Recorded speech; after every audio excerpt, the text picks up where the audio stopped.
ನಮಸ್ಕಾರ ವೀಕ್ಷಕರೇ, ಇಂದು ನಾನು ಜಗತ್ತಿನ ಜಿಯೋ ಪಾಲಿಟಿಕ್ಸ್ ಅಥವಾ ಭೂ ರಾಜಕಾರಣದ ಅತ್ಯಂತ ಆಳವಾದ ವಿಶ್ಲೇಷಣೆಯನ್ನು ನಿಮ್ಮ ಮುಂದೆ ತಂದಿದ್ದೇವೆ.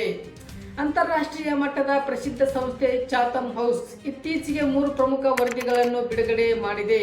ಈ ವರದಿಗಳ ಸುಡಾನ್ ಯುದ್ಧ, ಬ್ರಿಟನ್ ದೇಶದ ಹವಾಮಾನ ವೈಪರೀತ್ಯ ಮತ್ತು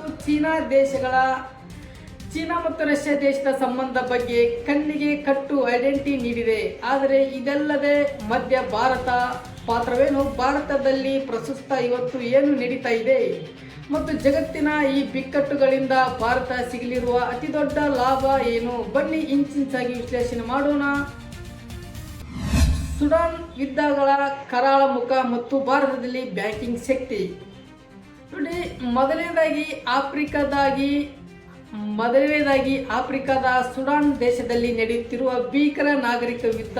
ಚಾಥಮ್ ಹೌಸ್ ವರದಿಯ ಪ್ರಕಾರ ಸುಡಾನಿನಲ್ಲಿ ಯುದ್ಧ ನಿಲ್ಲಬೇಕಾದರೆ ಅಲ್ಲಿ ಹರಿಯುತ್ತಿರುವ ಅಕ್ರಮ ಶಸ್ತ್ರಾಸ್ತ್ರ ಮತ್ತು ಹಣದ ಸರಪಳಿಯನ್ನು ಕತ್ತರಿಸಬೇಕಾಗುತ್ತದೆ.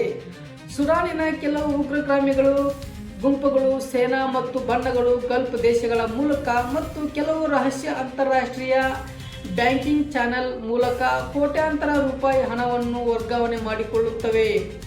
ಭಾರತಕ್ಕೆ ಇದರಿಂದ ಏನು, ಭಾರತದ ಲಾಭ ಏನು? ಇಂದು ಭಾರತದ ಜಾಗತಿಕವಾಗಿ ಡಿಜಿಟಲ್ ಪೇಮೆಂಟ್ಸ್ ಮತ್ತು ಸುರಕ್ಷಿತ ಬ್ಯಾಂಕಿಂಗ್ ವ್ಯವಸ್ಥೆಯಲ್ಲಿ ಜಗತ್ತಿನ ಮಾದರಿಯಾಗಿದೆ.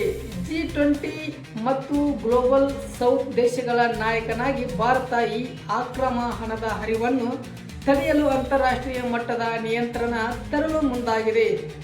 ಆಫ್ರಿಕಾ ದೇಶ ಭಾರತ ಹೂಡಿಕೆ ಮತ್ತು ಹೆಚ್ಚಾಗುವುದರಿಂದ ಸುಡಾನಿನಲ್ಲಿ ಶಾಂತಿ ಸ್ಥಾಪನೆಯಾದರೆ ಭಾರತ ಕಂಪನಿಗಳಿಗೆ ಅಲ್ಲಿನ ಖನಿಜ ಸಂಪನ್ಮೂಲಗಳು ಮಾರುಕಟ್ಟೆ ಮುಕ್ತವಾಗುತ್ತದೆ.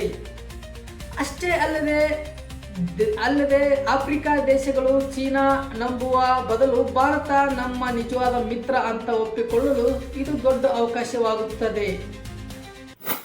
ಮೂರನೇ ಸೂಪರ್ ನಿಯೋ ಬಿಕ್ಕಟ್ಟು. ಭಾರತ ಮತ್ತು ಕೃಷಿ ಡಿಪ್ಲೊಮೆಸಿ ಬಗ್ಗೆ ಹೇಳುವುದಾದರೆ ಥಾಮಸ್ ಅವರ ಪ್ರಕಾರ ಎರಡನೇ ಪ್ರಮುಖ ವರದಿ ಇರೋದು ಹವಾಮಾನದ ಬಗ್ಗೆ. ಬ್ರಿಟನ್ ದೇಶವು ಮುಂಬರುವ ದಿನಗಳಲ್ಲಿ ಸೂಪರ್ ಎಲ್ ನೀನೋ ಅಂದರೆ ಸೂಪರ್ ಇಐ ನೀನೋ ಹವಾಮಾನ ವೈಪರೀತ್ಯವನ್ನು ಎದುರಿಸಲು ಸಜ್ಜಾಗಿಲ್ಲ. ಇದು ಚಾಥಮ್ ಹೌಸ್ ಎಚ್ಚರಿಸಿದೆ. ಈ ಎಲ್ ನೀನೋ ಈ ಪ್ರಭಾವದಿಂದಾಗಿ ಯುರೋಪ್ ಮತ್ತು ಬ್ರಿಟನ್ ಅತಿಯಾದ ಬರಗಾಲ ಅಥವಾ ಹಠಾತ್ ಪ್ರಭಾವ ಬಂದು ಅವರ ಆಹಾರ ಭದ್ರತೆಗೆ ದೊಡ್ಡ ಧಕ್ಕೆ ಉಂಟಾಗಲಿದೆ. ಭಾರತಕ್ಕೆ ಇದರಿಂದ ಲಾಭ ಏನು? ಇಡೀ ದೇಶವೇ ಹವಾಮಾನ ವೈಪರೀತ್ಯದಿಂದ ಆಹಾರದ ಕೊರತೆ ಎದುರಿಸುತ್ತಿರುವಾಗ ಭಾರತವು ಇಂದು ವಿಶ್ವದ ಪ್ರಮುಖ ಆಹಾರ ಧಾನ್ಯ ರಫ್ತು ದೇಶವಾಗಿದೆ. ಬ್ರಿಟನ್ ಮತ್ತು ಯುರೋಪಿನಂಥ ದೇಶಗಳಿಂದ ಆಹಾರ ಅಭಾವ ಉಂಟಾದಾಗ ಅವರು ಭಾರತ ಕಡೆ ನೋಡಲೇಬೇಕು. ಭಾರತ ಈಗಾಗಲೇ ಬ್ರಿಟನ್ ಜೊತೆ ಮುಕ್ತ ವ್ಯಾಪಾರ ಒಪ್ಪಂದಕ್ಕೆ FTA ಮಾತುಕತೆ ನಡೆಸುತ್ತದೆ.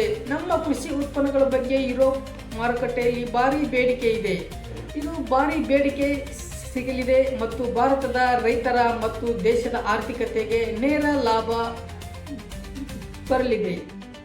ಚೀನಾ ಮತ್ತು ರಷ್ಯಾ ಮೈತ್ರಿ ಭಾರತದ ಅಮೆರಿಕಾಗೆ ಬಿಗ್ ಡೀಲ್. ಅಂದರೆ ಇದು ನೋಡಿ ಸ್ನೇಹಿತರೆ, ಮೂರನೇ ಮತ್ತು ಅತ್ಯಂತ ದೊಡ್ಡ ಸಂವೇದನಾಶೀಲ ವರದಿ. ಆದರೆ ಚೀನಾ ಮತ್ತು ರಷ್ಯಾ ಮೈತ್ರಿ. ಚಾಥಮ್ ಹೌಸ್ ವಿಶ್ಲೇಷಣೆಯ ಪ್ರಕಾರ ಚೀನಾ ಮತ್ತು ರಷ್ಯಾ ಜಗತ್ತಿನ ನಾವು ಮಿತಿಯಿಲ್ಲದೆ ಸ್ನೇಹಿತರು ಅಂತ ತೋರಿಸಿಕೊಂಡರೂ ಅವರ ಮೈತ್ರಿಗೆ ಕೆಲವು ಸ್ಪಷ್ಟ ಮಿತಿಗಳಿವೆ.